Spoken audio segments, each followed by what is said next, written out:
Jenny Xie. I'm the author of the novel Holding Pattern. I'm also a writer of short fictions, and I had a previous life as executive editor of Dwell, and I used to do some design journalism.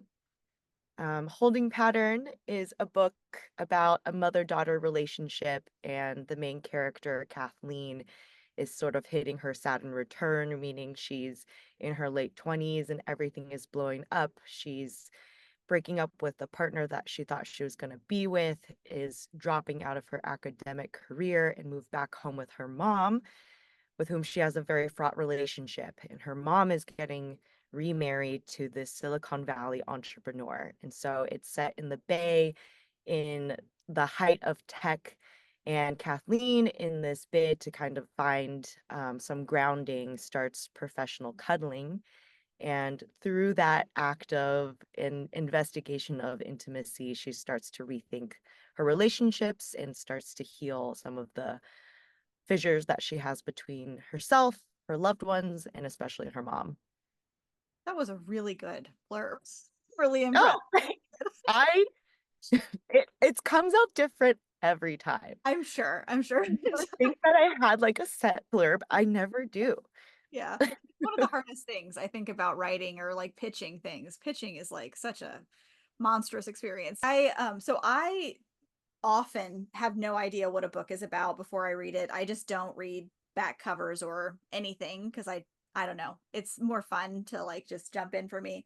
So I had no idea that we were going to go into professional cuddling, which made me just like so thrilled. I was so happy that this book was about that because I think that that's something that nobody has any idea about. And so I'm really interested in, in general, what kind of inspired you to write this book, but how did you research professionally cuddling?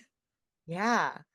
The book, I also did not know we were going to go into professional cuddling, and that sort of wormed its way in through multiple revisions. But the heart of the book was the mother-daughter story, and I was really trying to grapple with how do you how do you love someone who is so fundamentally different from you? And the mother, Marissa, comes from post-Mao China. She has a totally set of different definitions about what happiness is, what success is, what family is. And so they have this huge rift between them, aside from just their interpersonal dramas.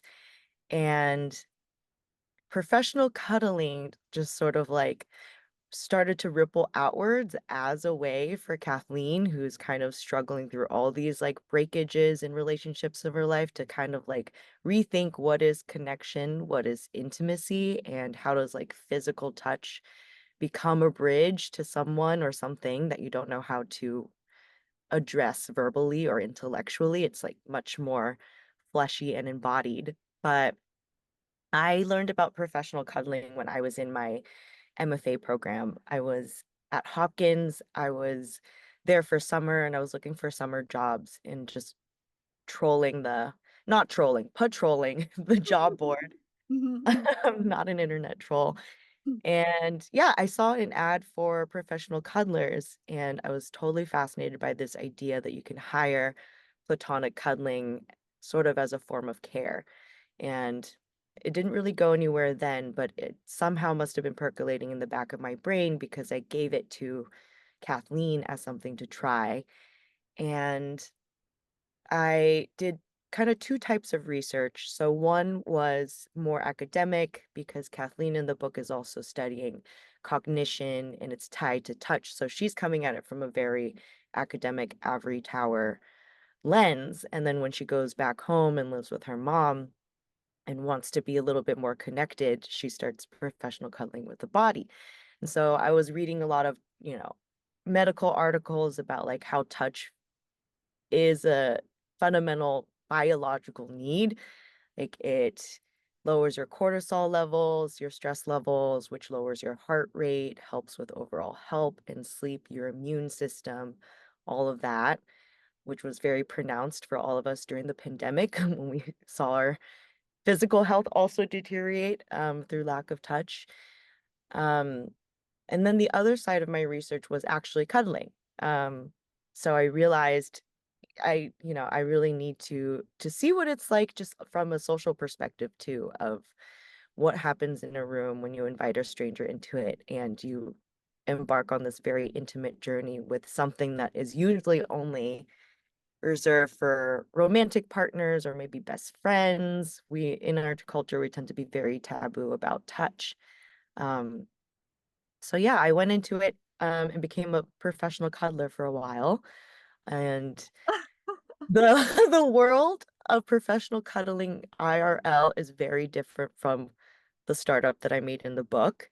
So in the book, there's Midas Touch. It's a brick and mortar business where you go and kind of like rent out these spaces, and they're very regulated, and there's security cameras and there's screenings. In the real world, it's sort of like a step below Craigslist. It's just like Wild West. There are certain sites you can go on, create a profile, and yeah, I think there's a detriment to us really needing this form of care, and actually having moved away from this form of care. Like touch used to be very much part of like healthcare and education, even all of that, and we've like very much divorced it. And so now that you have this huge gaping need in the population for touch, but no regulated way to do it, and so a lot of people will use it, you can imagine, as like another way into sex work, which is great, but not what this is, Mhm. or often not what it is. So there was, obviously a lot of like boundaries you had to negotiate in between that, which I found really fascinating. But also just like trying to untangle some of like the intimacy work too, right? Um, Even if something is totally platonic physically, it's actually like very intimate emotionally, and you're very vulnerable, you're exposed. It's a very tender thing. It can be very disarming. And so it's good for me to kind of just like come up against all those like questions and gray areas in practice. Yeah, I bet. That really shows through in the book too. I feel like there's a grappling both with the neuroscience, the way that that's kind of peppered through, and just how Kathleen like realizes different parts of herself through narrating some things about neuroscience, but also in the distinct difference between how professional she tries to be and then how she ends up connecting with people through touch. Mm-hmm.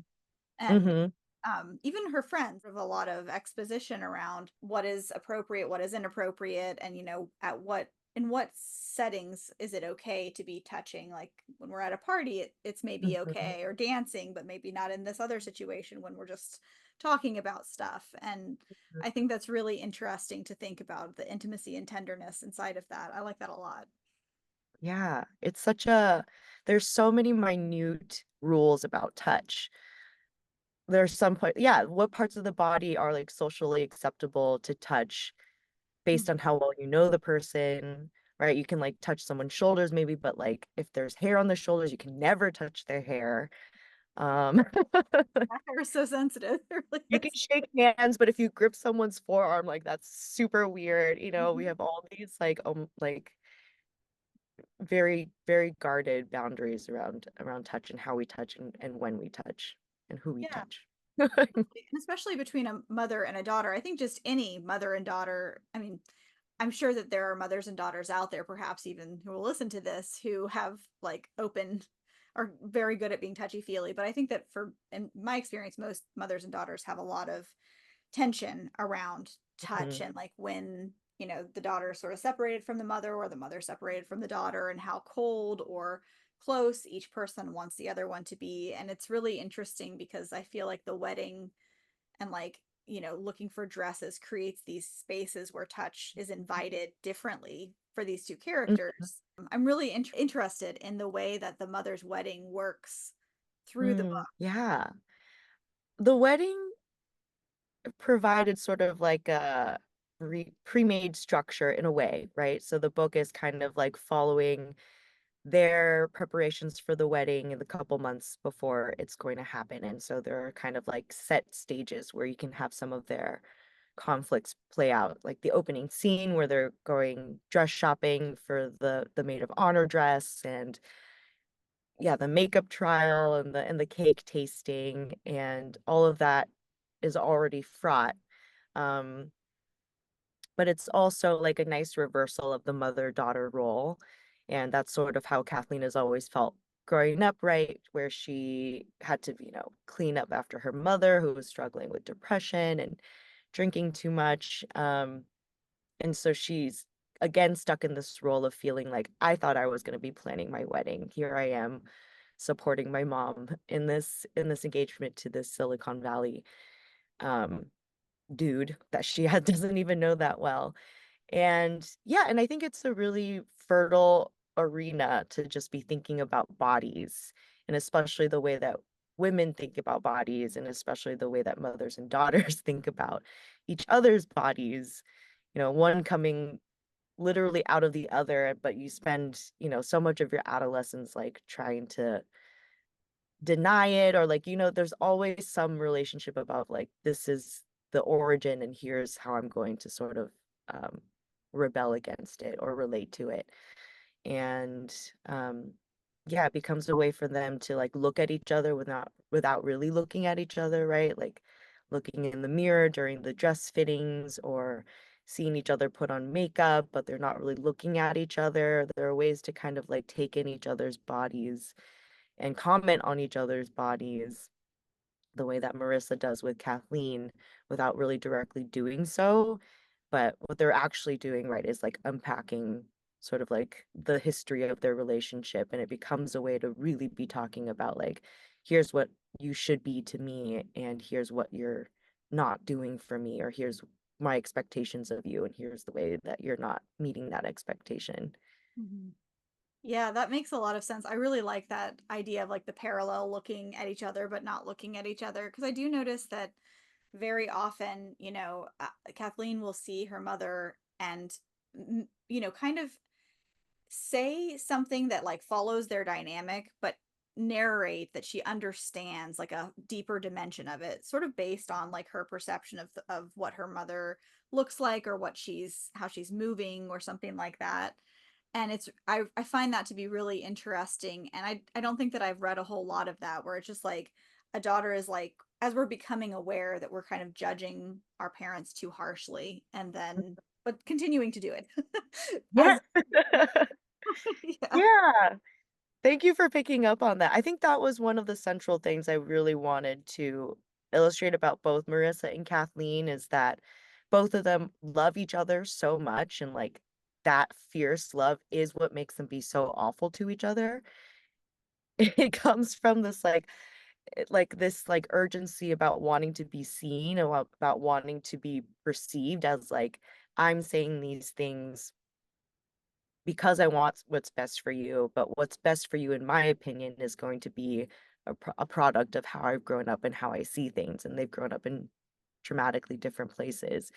And so they find themselves in like loops where they just like kind of follow the script in terms of like, this is how I try to communicate and it Mhm. doesn't work. And I'm understanding that it's hurting you. And I'm understanding that the way you're responding to me is also out of a place of hurt. And yet Yeah. we can't find other ways to say it because Mhm. it's so ingrained and because it's awkward, and it takes so much work and like undoing of patterns to really find new ways to see each other and offer more grace to each other. It's tough to do. Yeah, yeah, it's really, really a good show of that, I think. And it's kind of validating because I feel like a lot of us probably have an experience like that, where we're really trying to break a pattern, but noticing our own failures and having the metacognitive like skills to notice but not make a change. So it's really nice to follow that along. It's like, oh, I'm not alone in that. That's cool. Yeah. Yeah. I watch myself do dumb things all the time. Yeah. I'm like, yeah, intellectually, there's a higher ego here that sees that this is not the best thing to do or the best thing to say. Hmm. Um, but yeah, things happen in the moment, and you things like get drawn out of you that maybe if you had a different pattern, you wouldn't fall so easily into. Part, I think it's kind of toward the end of the middle, or like the beginning of the end, where Kathleen is really becoming aware of her mom's experience immigrating and like the differences in the way that they grew up. And that's peppered through, but like I really found that to be so interesting because like intellectually it's so insightful. Like the exposition is so cool. And like there were many times when I sat and thought about it. My husband is Dominican. It just reminded me a lot of reflections that he's made and that his daughter, who's now 27, has made about him. So I was just like, it was so profoundly insightful, and yet she was still feeling so frustrated in the moment, and you could like tell that the emotions were just coming through in front of the intellectual understanding and like really profound awareness of her mother's experience. So it's really Mhm. beautifully done, I thought. Oh, thank you. Yeah, it's like a thing that you have to like try several times at, like unlearning someone or like incorporating more of what you know into your present day relationship with someone. And that's true of any like long-term relationships, right? I think especially when you're so close to someone, it can be hard to really see them wholly or like I mean, it's impossible to know anyone is what I think. Mhm. And there's a line in the book about you know, the the more you love someone, really, you the more you understand this like uncrossable gulf you have between one individual and another individual, right? Like part of loving someone is kind of respecting the fact that you can never really grasp them fully, and to love someone is really kind of like giving latitude to that like disconnect, to that gulf between who a person is and what they show or are able to show, right? We all understand ourselves imperfectly. So how can we understand another person perfectly or close to perfectly? I love that, and how lovely for that to be in a book that centers, unspoken connections between people, because it seems like that's sort of the solution, right? It's just to kind of like stop talking and just be Hmm. with another person in the room, you know? Yeah, a way to shortcut all that is just like literally put your skin on their skin. And yeah, there's something chemical happening there. There's something like very animalistic that gets back to um yeah, what it actually means to be in touch. I mean, that's like also where a lot of those metaphors come from. There's like someone's very touchy, or let's keep in touch, or if someone's out of touch, like we understand that touch is a way to kind of like bypass all that cognition and be together, and like understand each other in a different way.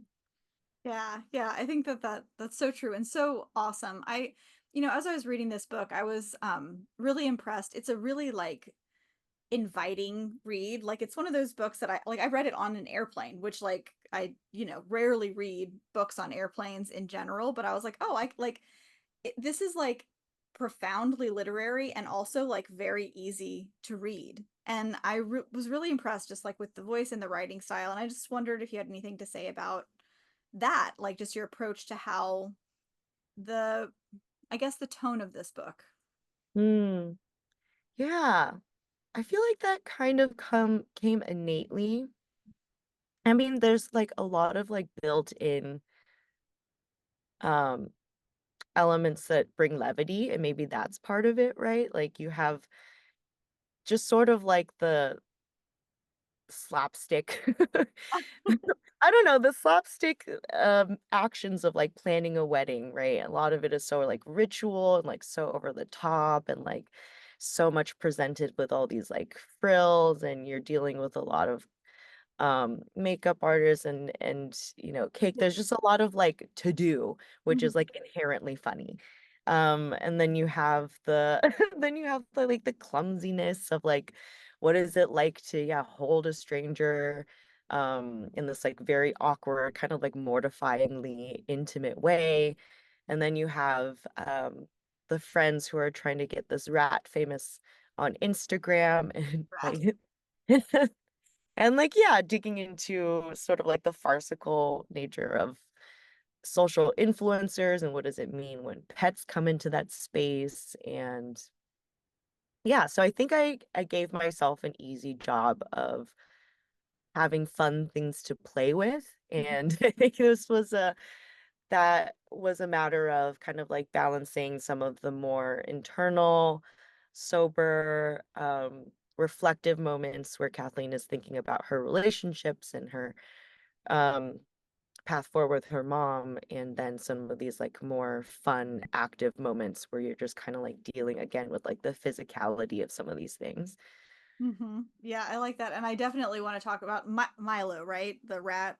Follow the rat. Just enjoy reading about this because it's so weird, and I mean, I think that pet influencers are like either the best or worst thing that has happened on the I planet, don't know either. Jury's out.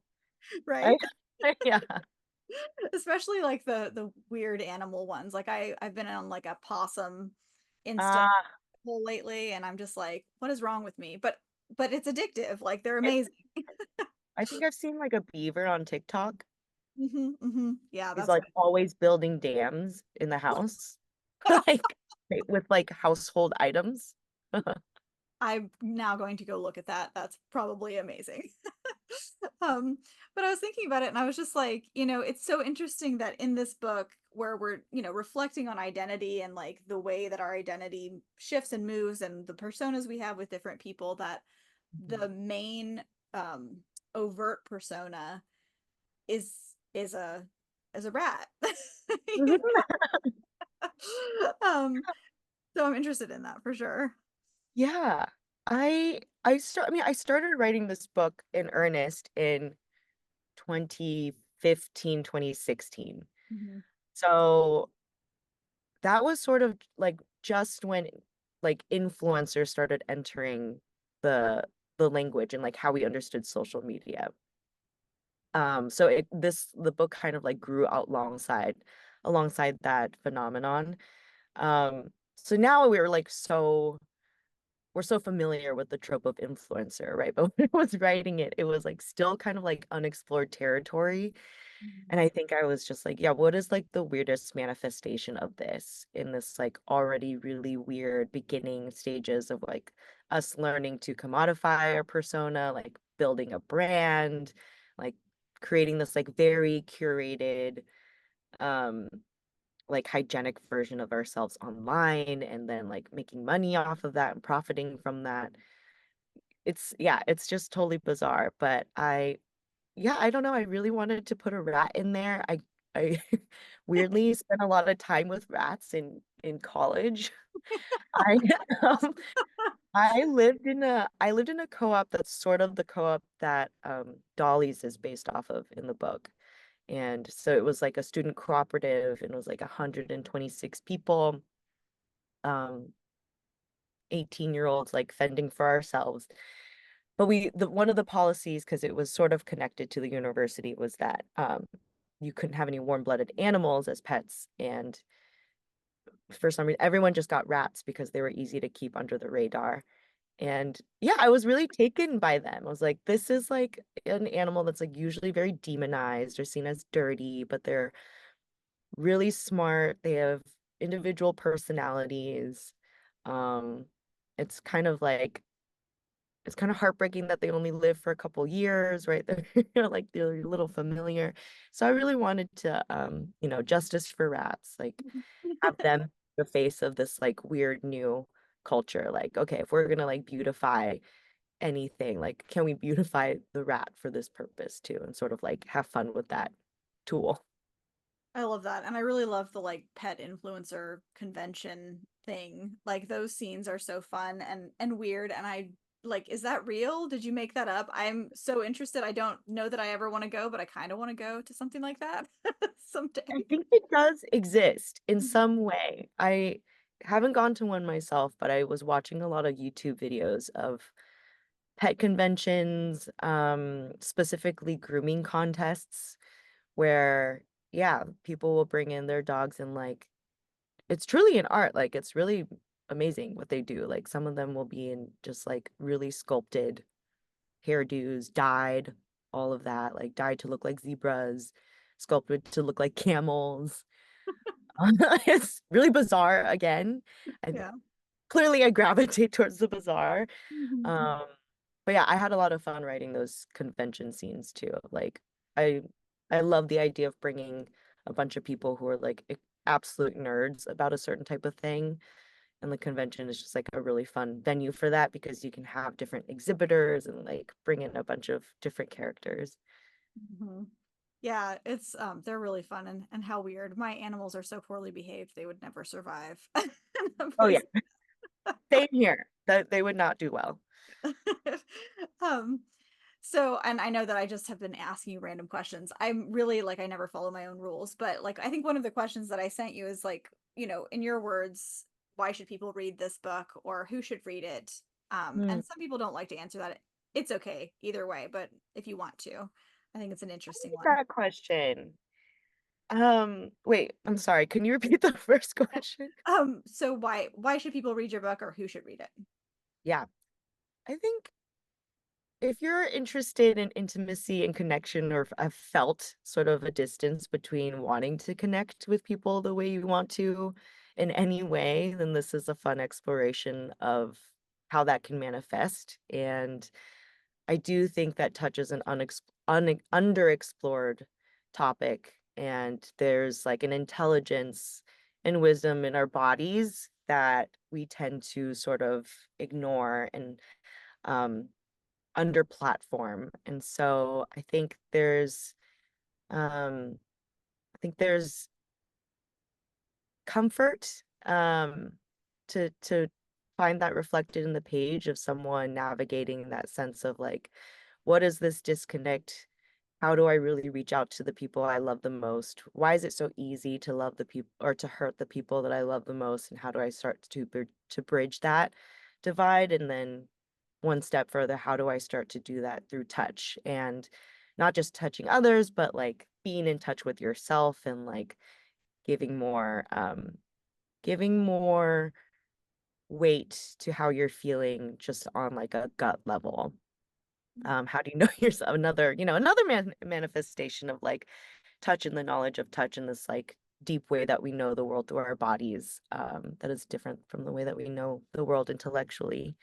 And I think another big thing is, yeah, anyone who has a mother will know how fraught that relationship is. And I hope it's a good companion also to anyone kind of like trying to untangle that like almost mythic relationship, the first relationship that we have with a person, and like how much just get piles onto that and how much weight we put into it. And learning to know, to see anew the person that you think you know the most in some ways, but also in many ways is the person you know the least, because you're always battling with this like the first person, Yeah, absolutely. I love that. I think that's really insightful. And one thing I really liked about that relationship, which is really center in the book, but I thought about so many different things, but I really liked that the mom is like when she's not nice to her daughter, she's like not nice. Like it's not there's sort of no way around it. It's just like, oh yeah, that would have sucked to be in that moment with like if my mom were like that.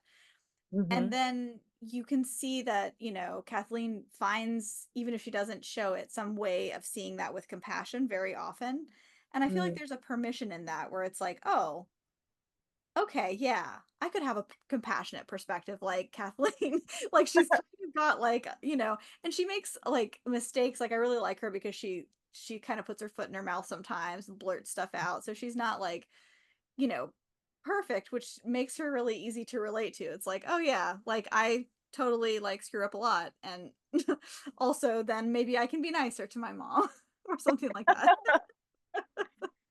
Yeah, I mean it's instructive for me too. Like I'm like, oh, I should see things more like Kathleen. But yeah, she does grow to have a lot of compassion for her mom. I mean, she always has, but I think her way of like almost like deflecting some of the pain in those moments of, kind of minor cruelty, she can, as a way um to repackage that, is like think about like what does she really mean, or what might this be coming from? Mhm. Yeah, yeah, absolutely. And it's interesting too, isn't it, how like sometimes writing like you write characters and like you were saying, like sort of like, oh, I could be like that. Yeah. Which kind of brings me to, your writing process and stuff. This is your first novel. Am I right about Mhm. that? Yes. Who knows how it happened? Okay. Yeah, the first thing I'll just say, like the best piece of advice I ever got was just like start and don't stop. That's truly at the core of it. But yeah, I had never written anything book length. Actually, that's not true. I wrote a fantasy novel in middle school, that will never see the light of day.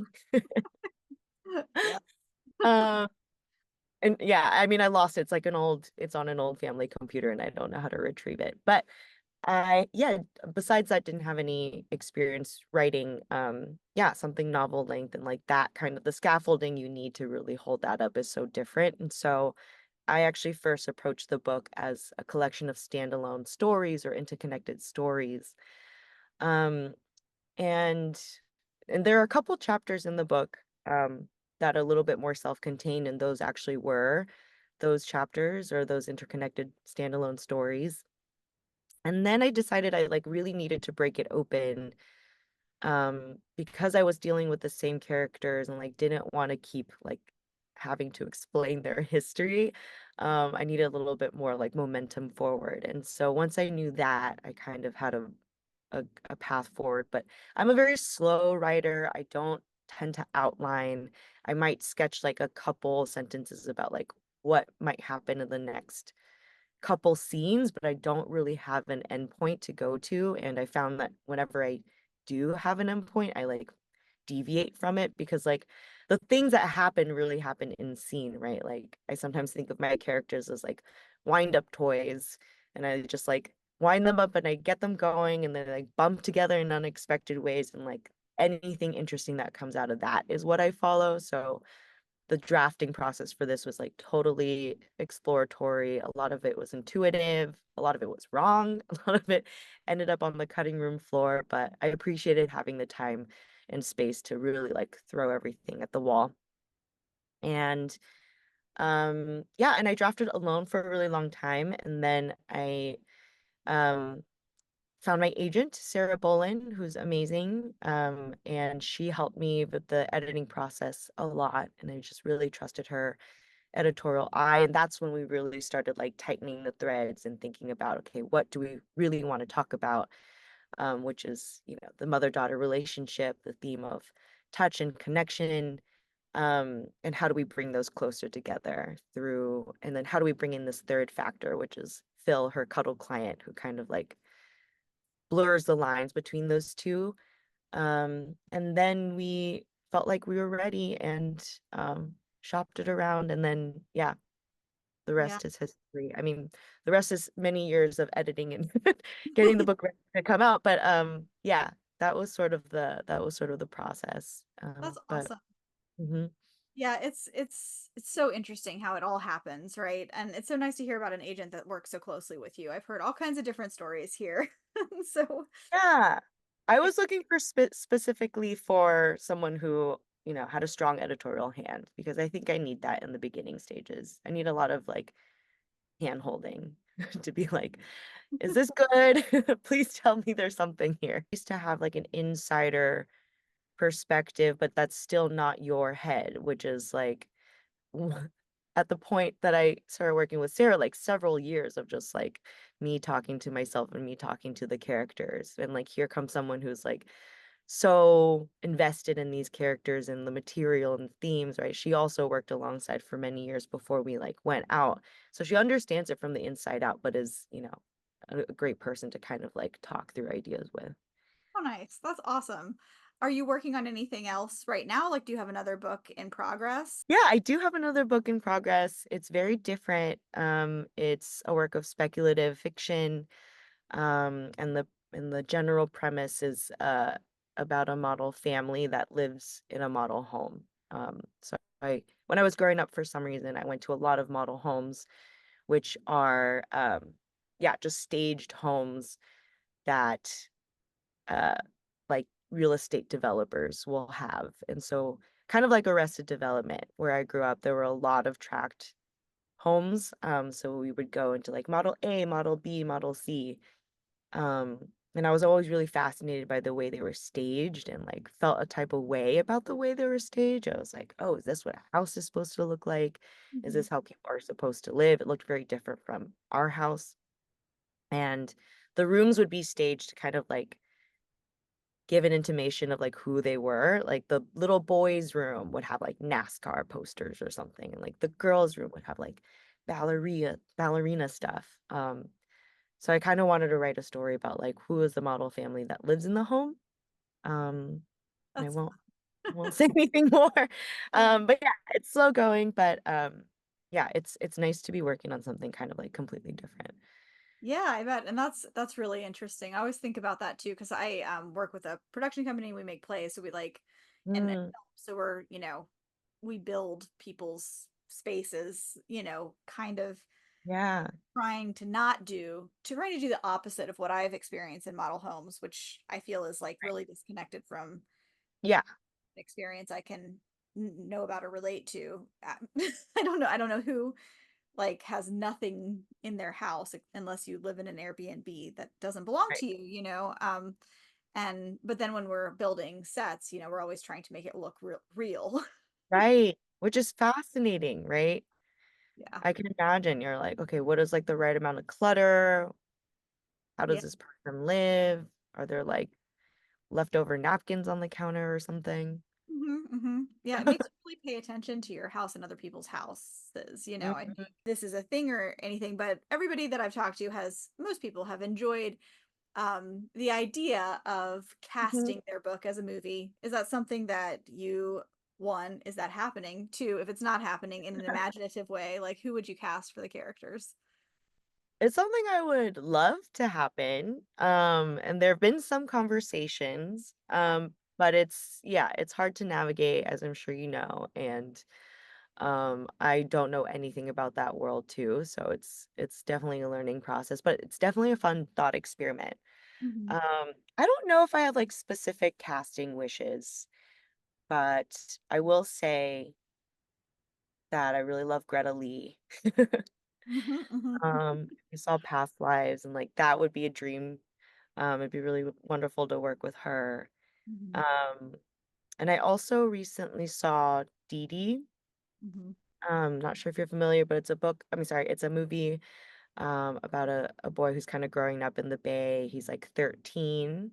I think I saw something about this. I haven't seen it yet, but Yeah. yeah, want It's to see it. great. Highly recommend. Very similar themes to the book, actually. And I thought the actress Joan Chen did an amazing mom. Did an Cool. amazing job of playing the mom. That would be another dream.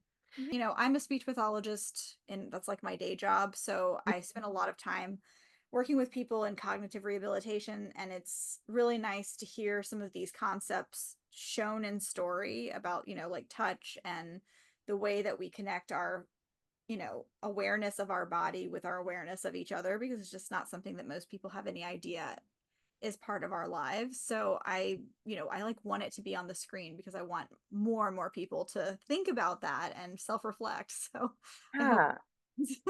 Thank you. Yeah, that would be amazing. And yeah, I also now I'm like, now that I've like looked into this more, very much under the banner of like touch is knowing and it's so connected to knowing and but we're so allergic to it.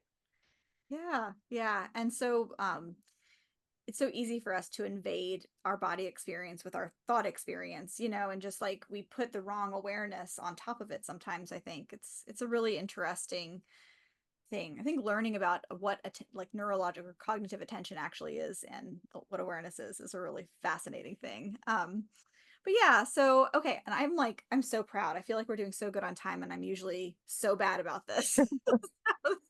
It's probably because my dog was licking his feet so much it like kicked me into the right direction. Yeah, like I got Yeah, just trying to get it done before he starts licking his feet again. that. But is there anything else you want to say about your book or publishing or anything like that before possibly reading some from it, or you can send me a recording or not? Any of those Mm, option. hmm. I guess in terms of just like if anyone out there is also going through the process of trying to finish a draft or like, kind of looking down the interminable road, yeah, I would just say the again to echo what I said earlier, start, don't stop. And, you know, the important thing is just to keep the story alive. I found for me, um, it's twice as hard to get back into the story once I've like let the story go cold or let the characters go cold, because then you're doing the double work of like not only kind of like breaking the ice shell that forms over it, and then you're doing the additional work of like getting back in the scene or trying to figure out where the characters go next or just where the story goes next. So finding little ways to keep it warm and simmering, even though it's hard to balance, God knows. I found residencies to be really helpful to carve out time, writing accountability groups to be really helpful, even if it's like not to get any critical feedback, but just having someone in your corner saying, like, there's something there and keep going. I feel like that has been really helpful. So, whatever you can do to kind of like keep yourself going in this, like, what feels like a very cold sea of nothingness as you're doing the quiet work, is gonna be really crucial. I love that. I think that's so nice. One of my teachers always says like do whatever you can to stay in the world of your book even if you're not writing, and that, I'm really reminded of that by what you said. I It's so easy to just, to let it slide, but it Mhm. just takes time. It's just like one of those things that takes a lot of um diligence and time and like a little bit of delusion. Yeah, definitely the delusion. Like it's like just telling myself this is all excellent every single Yeah. Yeah. Yeah. Or like faith. Maybe that's a like a more positive way to Yeah. couch it. Or you're like, yeah, this will be something, even though like, yeah, like you Yeah. said, 8 years of writing and same with this book, just like a really long time of like, will this be a real thing? I don't know. I kind of have to delude myself into thinking it will be. No, totally. I love that. And I love that you've published so much in lit mags because I went in that direction. Like I would just make sure that I was publishing like here and there, just to have like a body of work. And then I've heard lately like, oh, that's really not going to help you at all with your career. Oh, I'm like, well, that I that's think that's not true. yeah, I mean, I have direct experience of the opposite where yeah, a lot of the agents that I first went out to when I was ready to query were agents that had reached out through reading short stories in different publications. So I would say that that is actually a really nice way to kind of just like get your work out there, get people like familiar with your Usually. stuff. So, Okay, love it. Okay, I think I'm just gonna read from the beginning. Heartbreak was its own kind of incandescence that morning, scrubbing the world raw with its floodlight. I felt acutely out of place among Marin's pristine streets and quaint signage, its veneer of health and wealth, an insult I couldn't answer. As we entered the bridal shop, my mother wrapped a hand around my biceps and squeaked her excitement, and this grated on me too. Not so many years ago, she might have clung to me like this, her breath a lank cloud of vomit and liquor. Inside the shop, a series of alcoves illuminated a froth of white dresses. The other clients were expensively dressed, model-esque women with the exception of a boy in a basketball jersey who was slumped on a clear acrylic bench, frowning at the handheld Nintendo between his knees. I cast a line of hope in his direction, seeking an acknowledgement of our mutual misery, but he kept his eyes trained on the game. Good morning, ladies. A bridal consultant tottered toward us, legs bound by a black pencil skirt. Welcome to Francesca's, she said in chirping tones. My mother fitted her sunglasses onto the crown of her head, removing her hand from my arm. My grief swelled again to the boundary of skin. Hi, I'm Marissa. We have 10 o'clock meeting.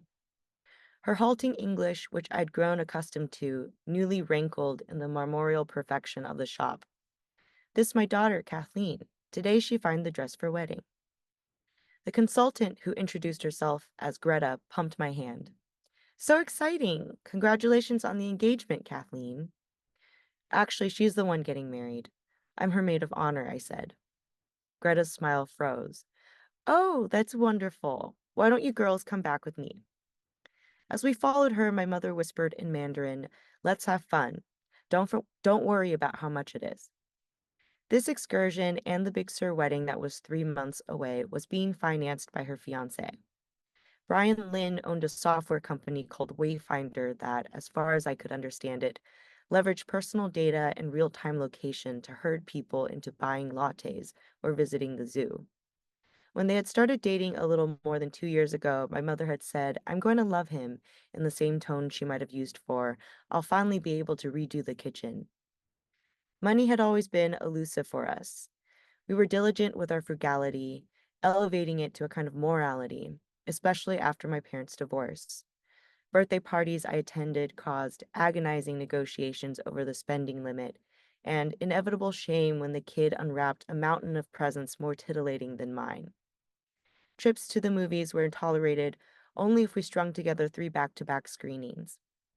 I learned the strange pleasure of self-denial, of trying on a pair of jeans I've lusted after for weeks, only to slough them off and leave the would-be version of myself hanging in the dressing room.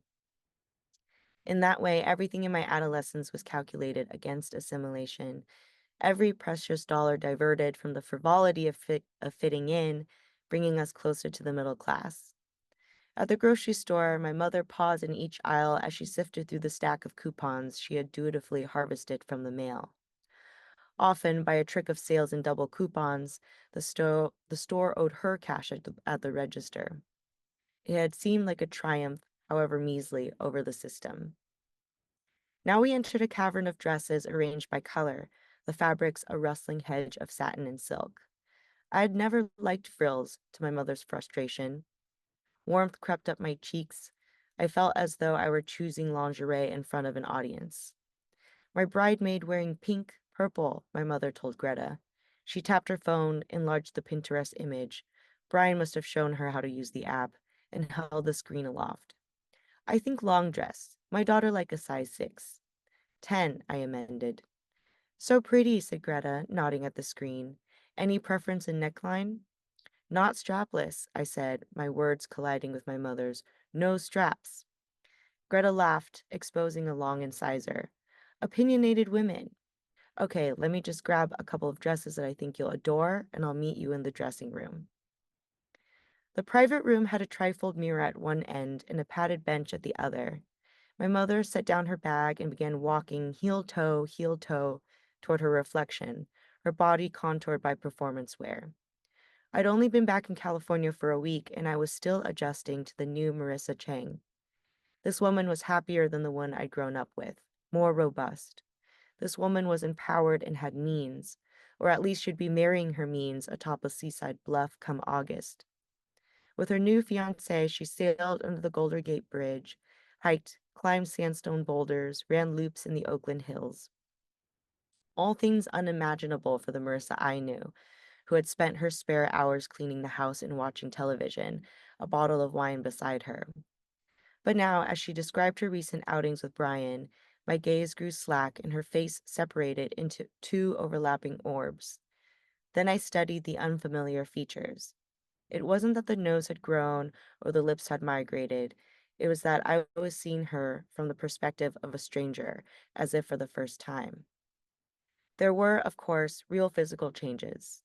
At 53, my mother had always been petite, but now she was trim, her hair smartly angled toward her jaw.